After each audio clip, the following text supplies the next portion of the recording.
I am Todd Hewitt. Be a man. Fight. Be quiet. I'm trying. Come on. Fight.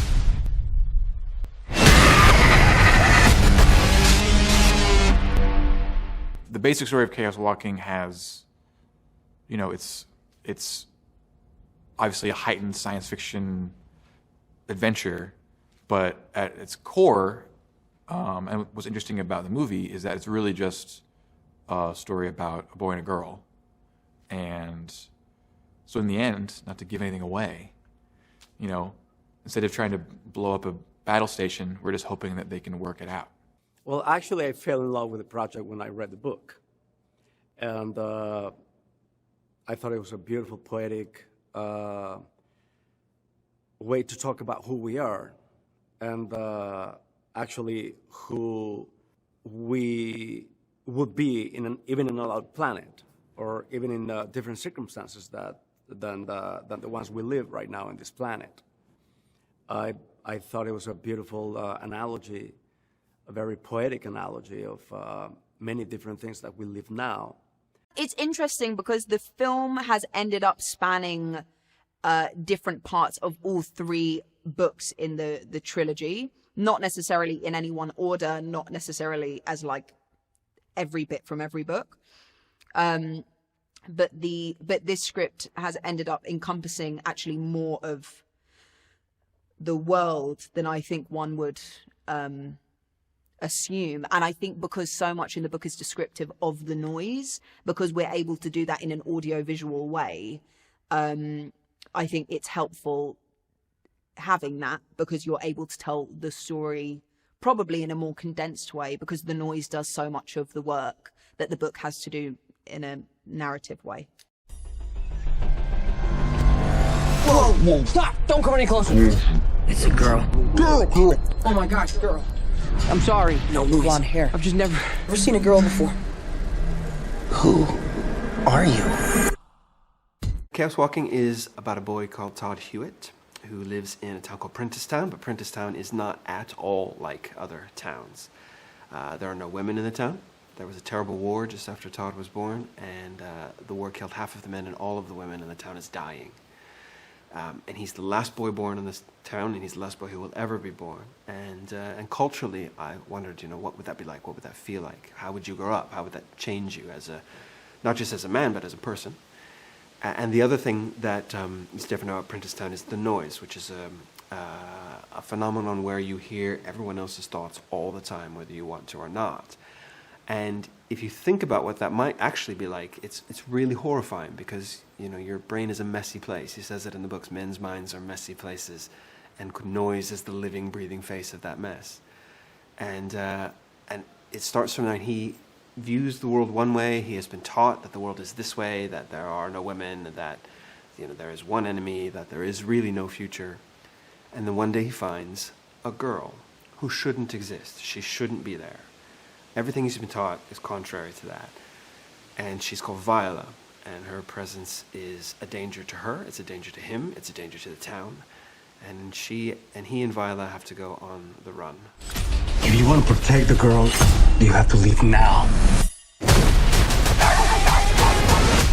Safe, keep you safe, keep you safe. I would say that Far Branch is sort of rural. It's a farming town, and they grow their own vegetables, they grow their own fruit, and they have their own food, they have their own way of living. I think it sort of takes things right back to like the beginning of time, how you would have to exist and live, and I think most things are handmade there. But that's how she sort of set people to work. You know, it takes away what we would know as technology. They just don't have technology there. It's all, well, they have a little, but the very smallest amount, and the rest is all up to them.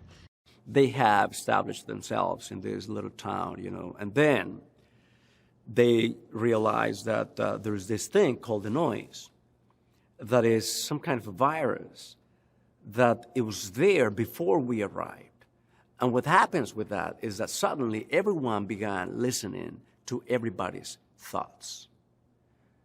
And that is something that sometimes we wish we could, you know, do, to be able to hear what everyone is thinking. because then no one will be able to lie. But then that becomes a problem. That thing that at first, is something like a little bit cool maybe, then it becomes a problem. Without the noise, there is no issue. Without the noise, there are people living as people do. And within this story, it's the noise that forms any sort of contention. It's the disparity with men and women having noise and not. That is the sort of history of New World, and it's a massive issue for Todd and Viola to overcome. So really, with the noise had to be intense, like it's an intense part of the experience of Chaos Walking. Writing the noise is a huge challenge because for something like that, you need to have a consistent rule. Like, when do we hear the noise? The idea is that it's kind of constantly happening, but then that would drown out any scene you could try to write. And sometimes that's the point. It's like people are just inundated with it. So, and I've seen previous drafts where they're having, you see the characters' lines and then what their noise is doing like at the same time. And it's like, it's such a unique concept that it almost breaks screenplay format. Like, you don't even know how to write it. So we had to figure out a way to use it to tell the story and not just overwhelm every moment. So it's kind of like with Todd, there'll be a scene of just Todd and Viola talking, and then his noise is almost like a commentary track. It's like another character that like interjects, adds little things. Sometimes just Todd will say one thing, and then the noise will say the exact opposite. Viola doesn't know who to believe. Do you know where you're going, though? Yeah, definitely. Maybe. Definitely. Maybe. Viola and Todd meet sort of by chance.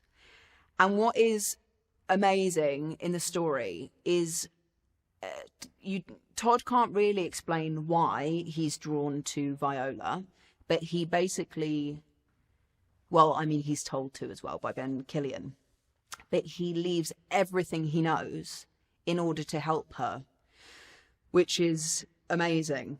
And that I think is why we did the additional photography too, because it's it's a challenging relationship to make work, because there has to be like a pull, but also you have to understand why they stayed together. And obviously he's super helpful to Viola, so it's clearer that way. Tom is just a brilliant young actor. He's done this for many years, and not only on films, he's also done stage work, right? And there's always something that comes from stage work, in the sense that you have a robustness, you never become fatigued. You can go on and on and on, and he can adapt to new ideas, which you do a lot on theater. And then he has, obviously, like any movie star should have, he has the ability to go in and cling, he's there, and the camera sees it, so he's wonderful to work with. Yeah, the same goes with Daisy as it goes with Tom, and Daisy, she has now proven quite a few times that she's a very, very talented young actress, and having that ability, that not only to be able to act, but that the camera loves you, and that's what makes the big stars. And when the camera is in love with you, as it is with Daisy, it will pick up all the little things she does, and for that reason, she will be a great storyteller.